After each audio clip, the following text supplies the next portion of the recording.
Welcome to Reason and Theology, everyone. I'm your host, Michael Lofton, on a Thanksgiving afternoon, doing a show here, critiquing some aspects about Sedevacantism. And in order to do this, I want to play some clips from a debate that I heard with classical theist and a man by the name of Zachary. I have not been able to finish the entire thing.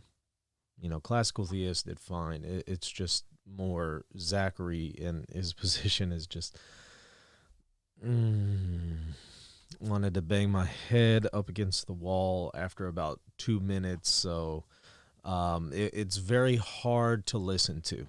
Very hard to listen to. It's very frustrating. So I want to play some of the clips that I'm thinking about that are very frustrating and talk about them. And of course, if y'all have any questions, go ahead and put them in the chat. I'll try to get to them, and maybe I can answer some questions later on. But I want to play some of this. Now, mind you, like I said, I only heard these clips once because I couldn't. It was just, it was pretty rough. But let's listen to it together, and I'll give you my, offhand commentary. It's dogmatic that no one can judge a true pontiff, right? And secondarily, the requirements for being a pontiff is that you are one, baptized, and that you profess the true faith. And let's stop right there. Nobody can judge a pontiff. Now that's interesting. First of all, in canon law, there was a canon that indicated, Gratian's canon, that one could judge a pope in the matters of heresy. But even if you were to, and it said, in matters where he deviates from the faith. But if you, for some reason don't want to accept that canon and just say, no, that's not the case, it's the heresy of conciliarism to say that, a pope is being judged by somebody on earth, that's fine.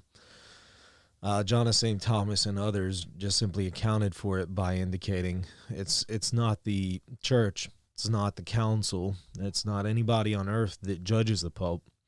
God judges the Pope. God deposes the Pope, and it is simply the church that makes that known, that declares it.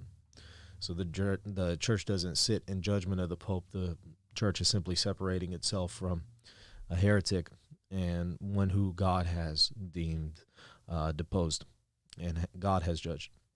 So, I mean, that's the simple response there. It's pretty easy to get around that. So, not sure why people continue to still bring that up.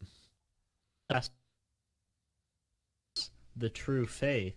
One is no longer a member of the church because Mystici Corporis Christi number 22 explicitly says that only those, it doesn't make any exception, only those are to be included as members of the church who have been baptized and profess the true faith, right? Right there. Here's the problem. Yes, that's true. But when you fail to make distinctions, you misread these things.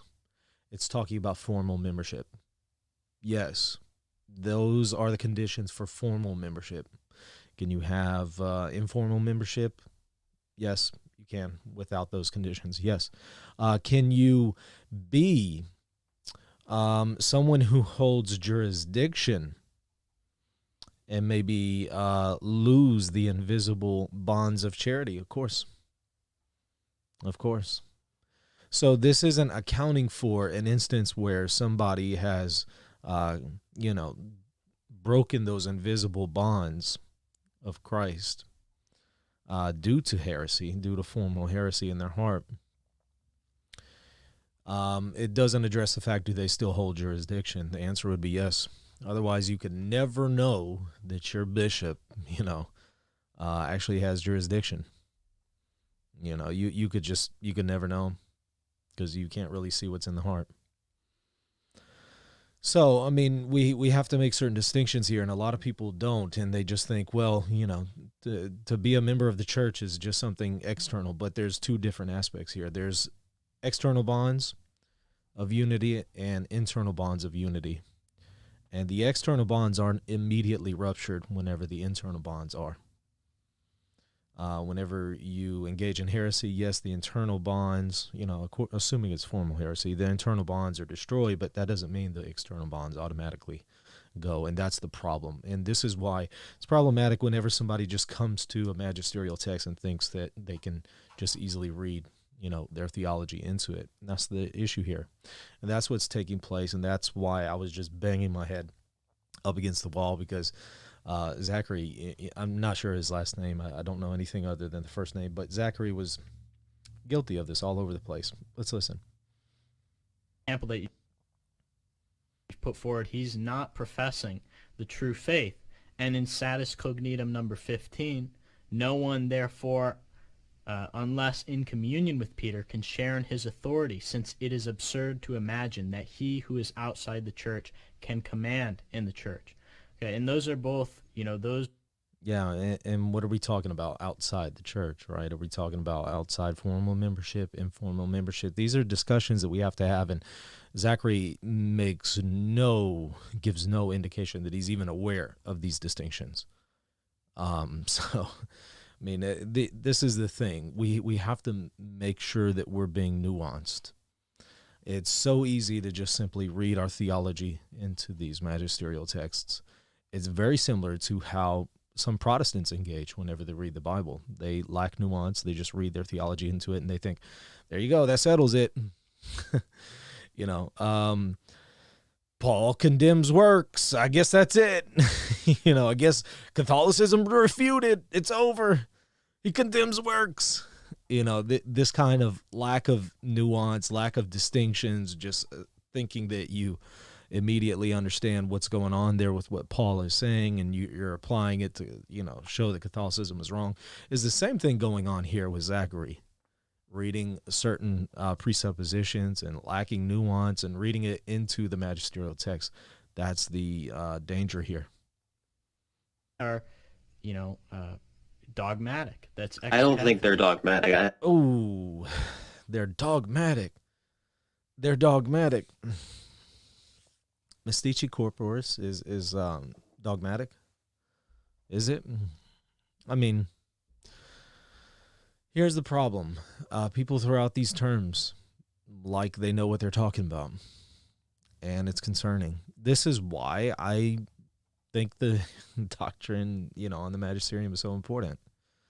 This is why I talk about the magisterium so often. This is why I'm doing my dissertation on the magisterium, because in every apologetic context, no matter who you're engaging with, whether it be Catholics, Sedevacantists, Orthodox, Protestants, they're interacting with Catholic teachings, and they often think that they know what they're talking about whenever they read some kind of magisterial proposition, and they generally don't.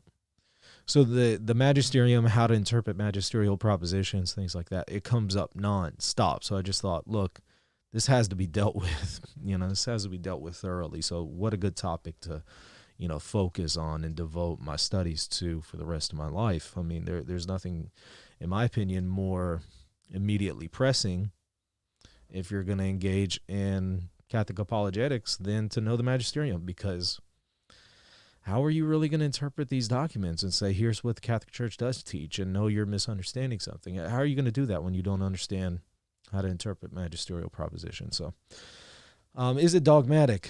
Boy, Zachary just shows that he doesn't know what he's talking about when it comes to dogma, right? Dogma, and now different theologians have defined it differently. I'll grant that. So, I mean, you can see Sullivan interpreting it or defining it a little bit differently than maybe another theologian. But generally speaking, somebody is, people are going to affirm that a dogma is whenever the church, solemnly or non-solemnly, definitively settles a proposition on faith and morals that is in Scripture, whether implicit or explicit, so it's in the deposit of faith, in Scripture tradition, implicit or implicit, and the Catholic Church has, again, either solemnly or non-solemnly defined it. That would be dogma. Now, that definition, a few theologians might quibble with one part that I said there about non-solemnly defining something, whether that would constitute dogma. But be that as it may, that's a pretty agreed upon definition. Does Pius XII's MC meet that? No. Satis cognitum, does it meet that description? No. Do the propositions in there meet that description? No. Not unless they're repeating something that had already been dogmatically proposed, right? Nothing new, in other words, was being proposed there in those magisterial documents, to my knowledge. If I'm mistaken, let me know. But to my knowledge, nothing new was being proposed there. So here you go. You have somebody who, thinks they know what they're talking about. They sound like they're educated, but they completely aren't. They say, oh, it's dogmatic. And, classical theist rightly points out immediately, no, I don't agree it's dogmatic. Kudos to him. Thank you for catching that. I mean, a lot of people wouldn't have caught that. They would have just gone with it. No, he rightly pointed out, nope, not going to accept that. So, well done there. Like I said, I didn't have any issues with classical theist. He's fine. He's great. The parts that I've heard with him, it's fine. It's more Zachary. I thought that you would say that, and the issue with that is that the First Vatican Council says that so long as it is the Pope, speaking as the head of the Church to the universal Church on a matter of faith or morals, okay, it's dogmatic, and that is, Satis Cognitum and Mystici Corporis Christi were written to the universal Church, by each of the respective pontiffs as the head of the Church. You're missing out.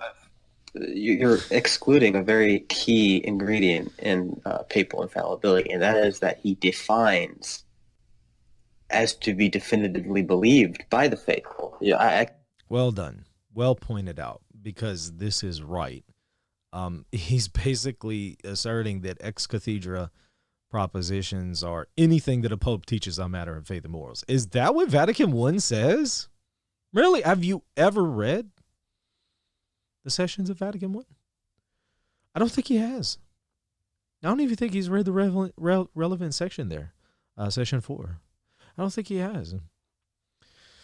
How could you ever walk away after reading that, even if it's not fresh on the brain, and think that, oh, well, all magisterial teachings by a pope on faith and morals are now solemnly defined,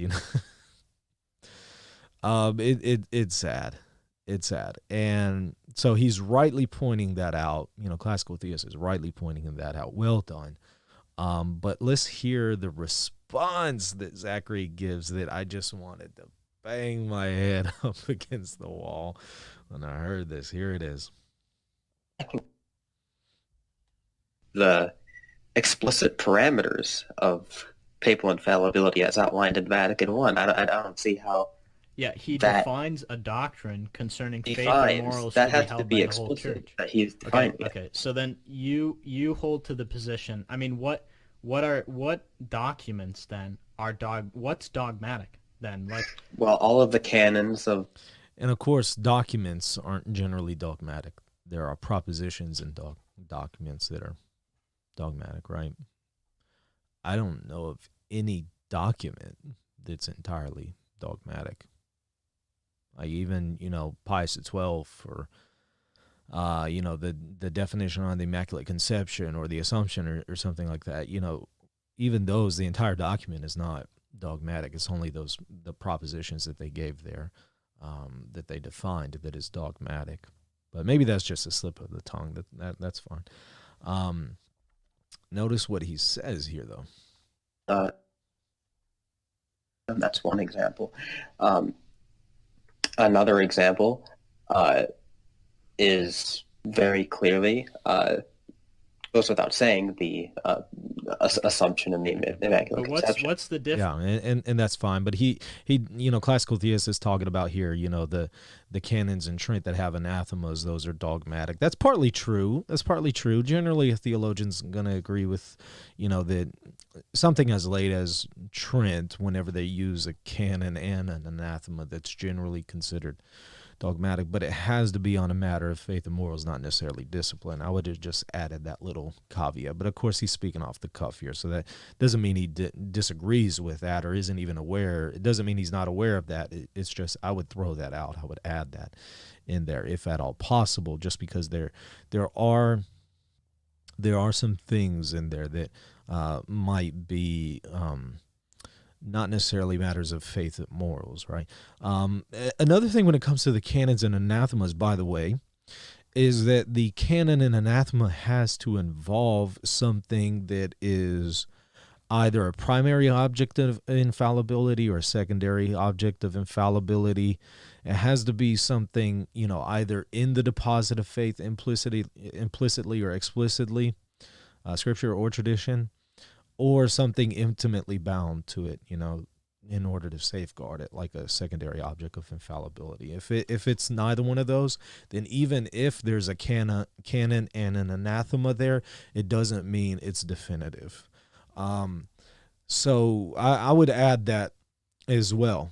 Now, it doesn't mean it's not authoritative.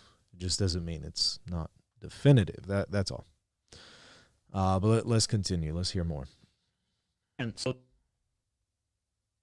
the Council of Trent's canons and Mystici Corporis Christi and Satis Cognitum. Look, because in those canons they explicitly express their intention that they are defining and binding the faithful to the. See, I don't agree with classical theists here. I know what he's getting at, and I'm right there on his team. It's just I wouldn't exactly agree. It's not the case that every canon, in Trent is explicitly, indicating that it's trying to define something on a matter of faith and morals. I wouldn't agree. So I'd give some pushback there, but I would agree with what he's saying overall. So I might be just nitpicking there. Okay, but how is it the case that these documents are not meant?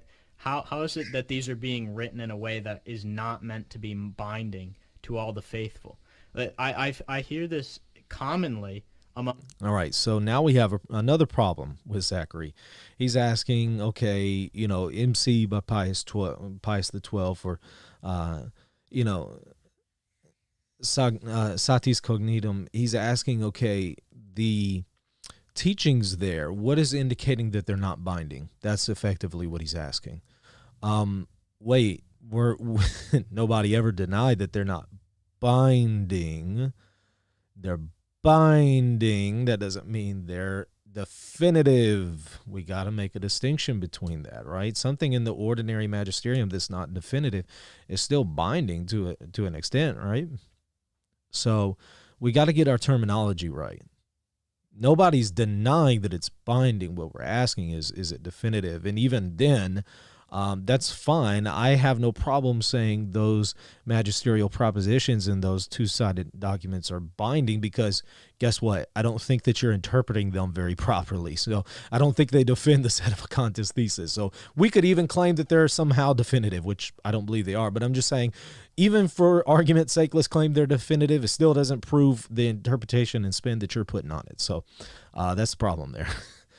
So we got multiple issues going on. It seems like Zachary just came to this unprepared. He doesn't understand the difference between what is binding and what is definitive. It seems like he's not aware of distinctions between definitive propositions and definitive documents. I mean, it just seems like not only is his language off, he doesn't understand the concepts. And this is why he's a Sedevacantist. This is why, because he lacks nuances. He lacks nuances when it comes to interpreting magisterial documents. He just thinks, oh, well, okay, this is infallible.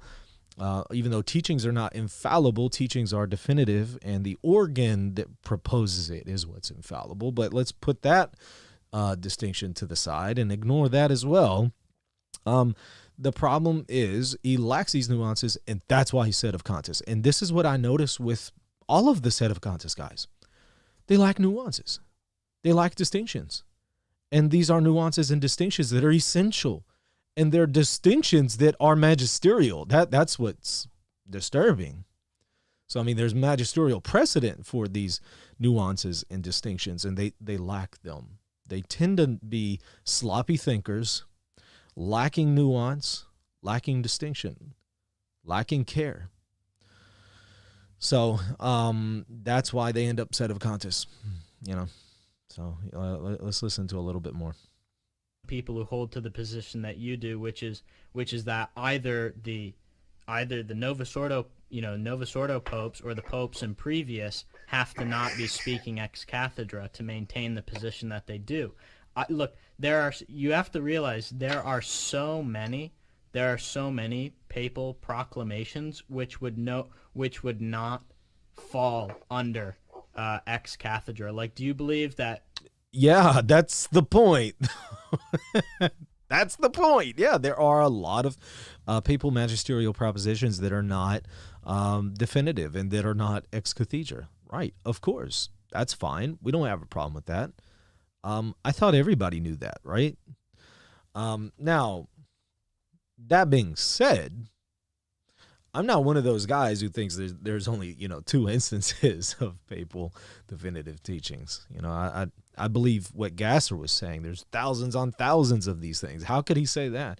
Well, because I think that he's including global censors, right? Whenever a pope definitively offers censors on just a whole bunch of propositions, even if they are something small like scandalous or offensive to pious ears, something like that. Those are still definitive, right? So I think when we include all the global censors, we could get the thousands on thousands, like Gasser was saying at Vatican I in the Relatio there, and Dr. Joy agrees with that. So I know I'm in good company when I held that interpretation.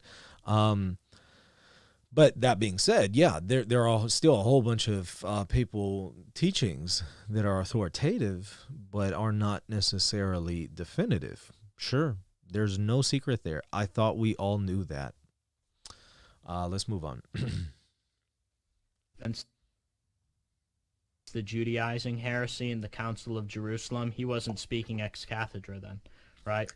Because he didn't say, I'm defining a dogma to be believed by all the faithful. Well, the intention of the council.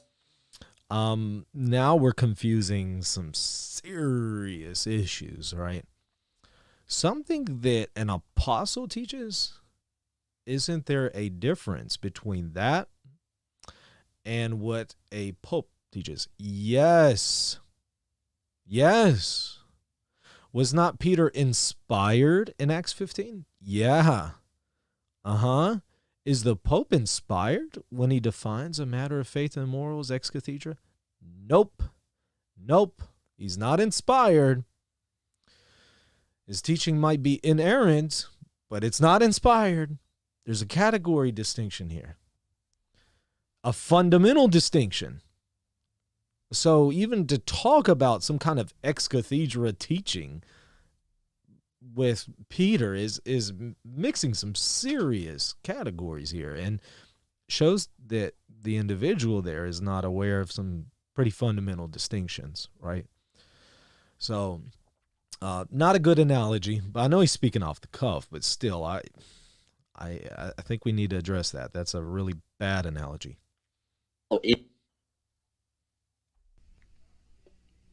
That was clearly the express intention of what St. Peter was saying there. It was to bind the faithful to... Where does he say that? Well, that's the intention of the council. And that's the intention of a church. But I can say that that's the intention of the encyclical, or the intention of the bull. And here's where I would depart with classical theists. I know he's also speaking off the cuff, so it's fine. I mean, I get it when we speak off the cuff. I mean, hey. But I wouldn't say, it's just because of the intention. No, because it's an apostle teaching, and that's part of sacred scripture. That's why it's authoritative definitively. That's the difference. That's the key. This is part of the deposit of faith. So it's not just that, this was the intention. No, because this is sacred scripture, because this is an apostle speaking, guided by the Holy Spirit. That's very, very different than, a pope just defining a matter of faith and morals ex cathedra. So I think that's where the fundamental distinction is. Let's go. Right? Why is he writing the bull? He's writing it to instruct the faithful on matters of faith and morals. That's why they exist. So I don't see how you're making the distinction that you seem to be making is very arbitrary and actually puts you in a very precarious position where I think a lot of things that we would all consider dogma, like the fact that you can't hold to the old covenant, etc., would like not be dogmatic under this definition. Oh, and here we go. He's about to say like about a million times. Like drives me insane, and that's where I had to just bow out. Like, oh, okay, I'm done. It's okay to say like on occasion here and there, like I just did. That's fine, but he's about to say it a million times, a machine gun blast of them. It gets pretty hard to listen to, but yeah, I think this is really problematic because now he's saying, okay, there's a whole bunch of things that aren't taught ex cathedra. Does that mean they're all up for grabs? Is he, I kind of wonder, is Zachary aware that there are other ways to definitively teach something other than a magisterial proposition that's ex cathedra, right? There's other ways to do this. A council can definitively, decide something too, right? Why just say that it has to be a pope, right? What about councils? They can definitively settle issues. And then he seems to be utterly unaware of ordinary and universal magisterium.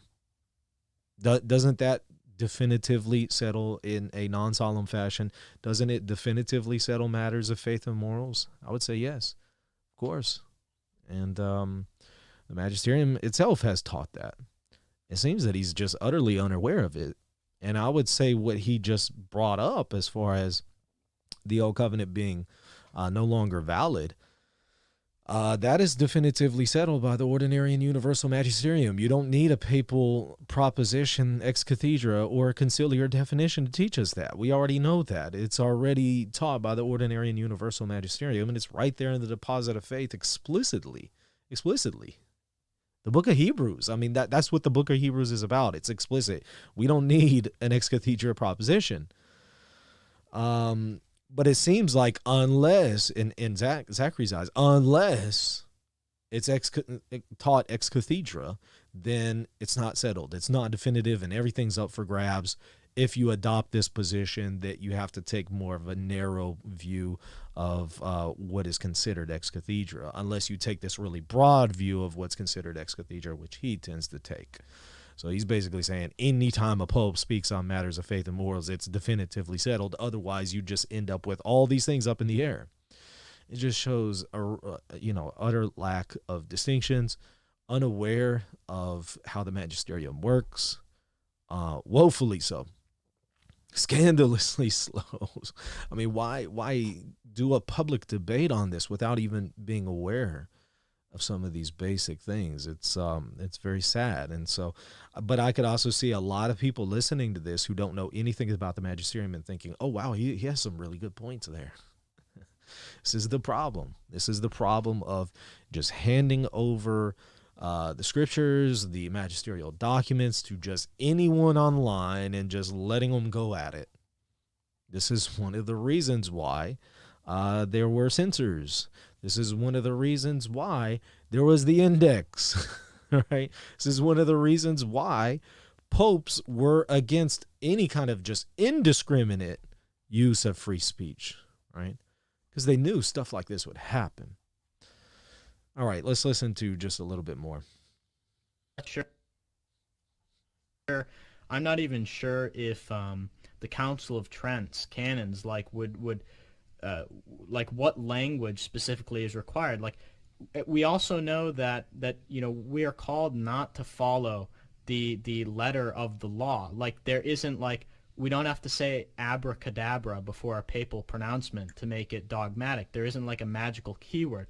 When I heard maybe 20 times in there, but anyways, this is partially true though. I mean, I don't agree with what he's saying overall, but it's partially true that there's no magical formula to determine what is a ex cathedra teaching, right? There's no set formula. In fact, there were some who wanted to offer a formula at Vatican I, and they squashed that pretty quickly. They did not want to offer a cookie cutter formula, because there would be no cookie cutter formula that would account for the instances in the past and present and stuff like that. So it's more a matter of intention and making that intention known in one way or another, right? So it doesn't, you don't have to say these magic words, but the intention has to be made known in some way or another. It has to be on a matter of faith and morals. It has to be the Pope speaking, as a Pope. And, the criteria that it gave there in Vatican I, that criteria has to be there. But when it says that he defines, okay, well, what constitutes a definition, right? Well, one way or another, he has to make it clear. He could say the word we define, I define. He could say that. Does he absolutely have to? No, as long as he's making it known in some way or another that he's making a definition, right? So that's why we don't have a magical formula, and I would agree with him there, because there are some instances in the past, I would say the Tome of Leo, that was an act of the papal magisterium that was definitive, and it doesn't seem that he used the word we define or I define, right? So we don't want to throw the Tome of Leo up for grabs as far as, well, I mean, it wouldn't be up for grabs, of course, because of the Council of Chalcedon still received it, but you know what I mean. We don't want to just throw it out as something that is not taught infallibly by a pope. And that would be thrown out the door if we, limit it to, okay, it has to be the exact formula that you see there when it comes to the Immaculate Conception definition and the Assumption definition. It has to be that formula. If it's not, defined by a pope. And this is one of the errors of some theologians who say that there's only two instances of papal definitive teachings, because they're taking that view, which I would say is in error. All right, let's listen to just a little bit more. Church, and he's defining, something to be believed by the universal church, okay, on a matter of faith and morals. It's a dogma.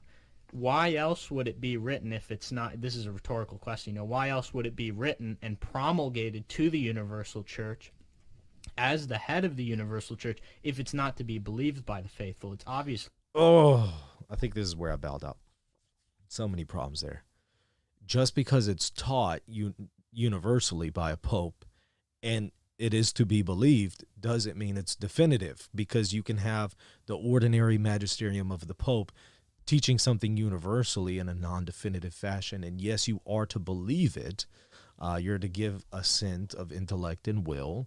Not necessarily the same assent that you would give to something ex cathedra or some conciliar definition. Yes, we're just talking about assent of intellect and will, but you have to give that, and he's not accounting for that. So you hear him struggling with these concepts, trying to grapple with them, because he's unaware of these distinctions. Because, there are so many proclamations which don't include that. And there are actually some proclamations which do include that, which I think would be very damning to your position, like quo primum, for example. Although this is outside the scope of the debate, to someone holding the Novus Ordo position, quo primum is very damning, and it uses even more solemn language than Mystici Corporis Christi or Satis Cognitum do. And that is the problem, when you just let somebody who is untrained in these matters, and I'm not saying that you have to have formal training, but just some kind of training, informal or formal, as long as you're aware. This is what happens when you just let somebody who has absolutely no training, speak on a matter. People are going to be misled. They're going to read something like quo primum and think, oh man, this is definitive. And here, Paul VI is overturning this. Something's wrong here. Except for the fact that exact language used in quo primum was used elsewhere, and that was overturned by other popes, namely Pope Pius X, to my recollection. It was either the 10th or Pius XII. I'm pretty sure it's Pope Pius X, who overturned some matters of liturgy that used that same language previously by previous popes. That's the problem. And other popes did too. It wasn't just, Pius X. get Locutus, the Pope, and the Council, the Pope, the Council, and the Mass. James Locutus and Kenneth D. Whitehead. Get that. Third or fourth chapter, somewhere around there. It talks about this explicitly. It gives you all the documentation needed, showing you that the language there used to what sounds definitive for the Mass there by Paul the Fifth Pius the Fifth isn't necessarily irreformable, because it was used elsewhere, and other popes, preconciliar popes, reformed it, and nobody's saying that they weren't popes, right? So that's the problem here. Lack of distinctions, lack of awareness of other instances where this has applied. When you don't know these things and you just read this document, you think, oh man, this is definitive, and there's been a substantial change now with Paul VI's Mass. So, I guess there had to be an instance where, the Pope ceased to be the Pope, or somebody who was outside of the church was elected Pope, and so they, we lost a succession temporarily. This is the danger involved, and every time when I listen to a sedevacantist, it's always somebody who is ill-informed, misinformed, not aware of these distinctions, not aware of other instances. They tend to be, I'm not saying that they're dumb. That's not what I'm saying. They're smart people, some of these people. I'm just saying that they're misinformed. A smart person can be misinformed, and I think that's what's going on here. I think that he's an intelligent person, but he lacks distinction. He lacks nuances. He lacks information. Now, what would he do if he was given that information? Would it be enough to change him? I doubt it, because I think that people who end up in this state of sedevacantism, there's a deeper problem involved. It's not just that they're misinformed. They are misinformed. It's not just that they're misinformed. I think there is an emotional reaction that they're having against some things that they're seeing in the post-conciliar church, and they're emotionally unprepared to accept certain difficulties. They're emotionally unprepared to accept certain sufferings, and so they're running away from it. I think that's what's going on in a lot of cases with sedevacantists. It's not that they're stupid people. It's not that they just don't know better.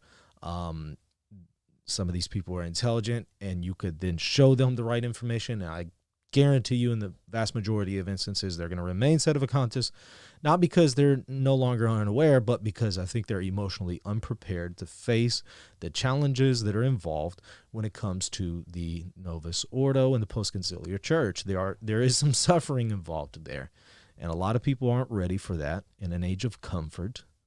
So they'll go sedevacantist, they'll go Orthodox, where it's easier in some cases. It's easier. They'll take the easy road. Okay, well, that's pretty much it. Let's stop there, because the rest I haven't heard. I mean, I guess I could listen to more of it with y'all and offer some commentary, but I did want to answer some questions too. Maybe we can continue that another time. If y'all have some questions, put them in the chat.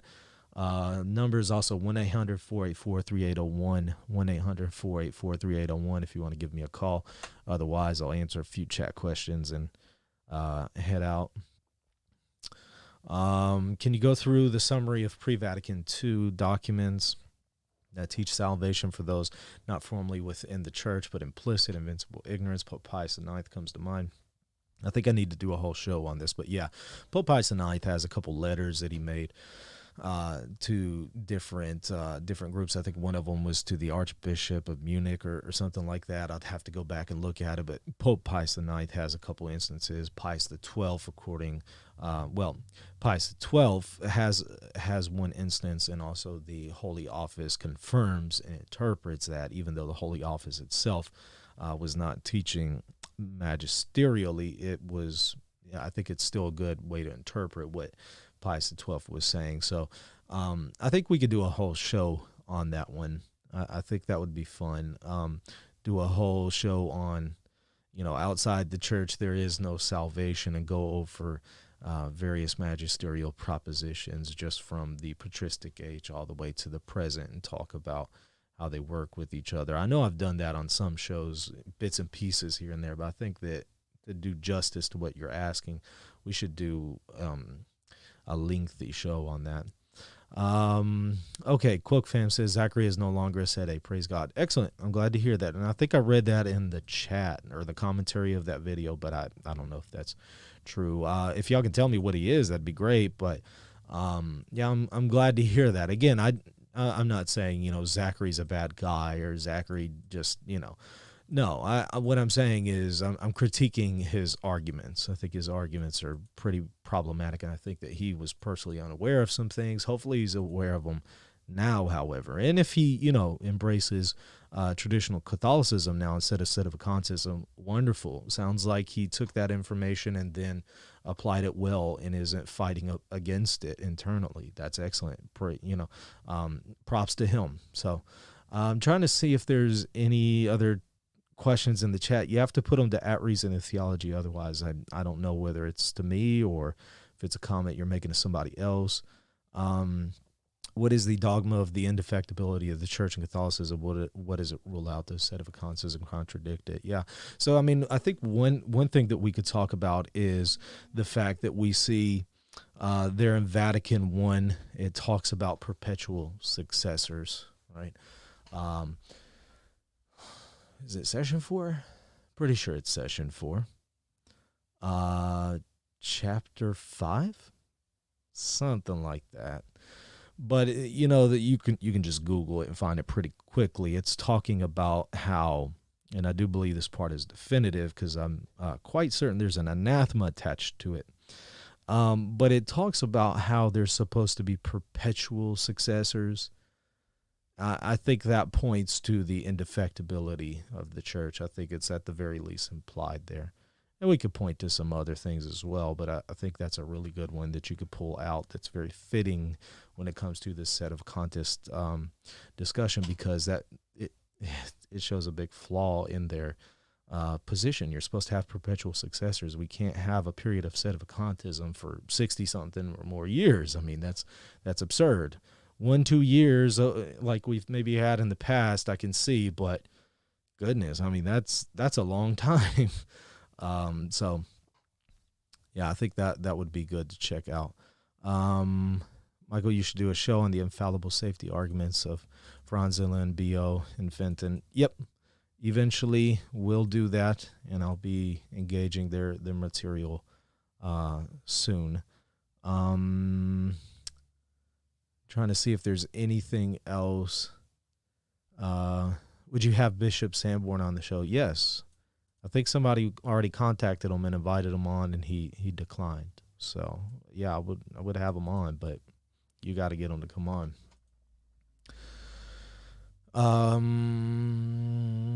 You should address Sede privationism. Yeah, I think that would be fun to do maybe a roundtable discussion on that, a whole show on it. If you can maybe also get me one who maintains that, we can see about getting him on the show, and we'll do a roundtable with him. I think that'd be fun. Can there be an anti-pope without a true pope? I don't think so, because, I mean, I know what you're saying. There could be somebody who, claims to hold the throne during a Sedevacantist interim period or something. In that sense, I think you could call him an anti-pope. But generally, when we talk about an anti-pope, it's in relation to, another sitting pope. So just depends on, I guess, what we mean by that term then. Are you planning on doing a show about whether a pope can be deposed? If so, how? We did do a show on this before. I did do one, but, I'd be happy to do another one again. So that would be great. See if there is anything else. Yeah, I think going through, John of St. Thomas and his view would be fun to talk about. Can a pope be deposed, and how would that go down, and how that's not guilty of conciliarism and stuff like that. Anyways, I don't see any more in the chat, so I appreciate y'all watching. I hope y'all have a good Thanksgiving, the rest of your Thanksgiving, and that y'all consider, supporting us. Don't forget to sub. Don't forget to like. Don't forget to subscribe. Check us out at reasonandtheology.com. Also check us out at patreon.com/reasonandtheology if you would like to support what we're doing.